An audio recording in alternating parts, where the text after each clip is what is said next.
மிதுனத்திற்கு எல்லாமே பர்ஃபெக்ட். தொழில், உத்தியோகம், வியாபாரம், படிப்பு, பிள்ளைங்க அமைப்பு, குடும்பம். ஏன்னா ஜென்மத்தில் குரு வரார். 1 வருஷத்துக்கு உங்களுக்கு ஹெல்ப் பண்ணுவார்.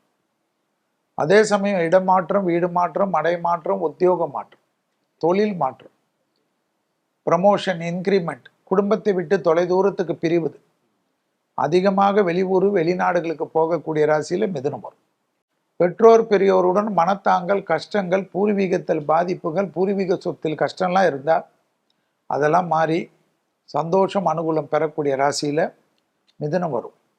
பிள்ளைகளுடைய படிப்பு, உத்தியோகம், தொழில், வியாபாரத்தில் மிகப்பெரிய சக்சஸை பெறக்கூடிய ராசிக்காரர்கள் மிதுன ராசிக்காரர்கள். அதே போல் பிள்ளைகளுடைய நீண்ட நாள் கனவுகள் நிறைவேறுவது மிதுனம் இருக்கக்கூடிய வீட்டில் நடக்கும். கணவனாக இருந்தால் மனைவியுடைய நீண்ட நாள் கோரிக்கையை நிறைவேற்றுவீர்கள். மனைவியாக இருந்தால் கணவனின் நீண்ட நாள் கோரிக்கையை நிறைவேற்றுவீங்க. நிறைய விஷயம் குடும்பத்தில் அந்யோன்யம் அதிகரிக்கும். எதிர்பார்க்காத நல்ல விஷயங்கள் கைகூடும். ஆக மொத்தத்தில் மிதுனம் மிக கவனம், தேகாரோக்கியம்,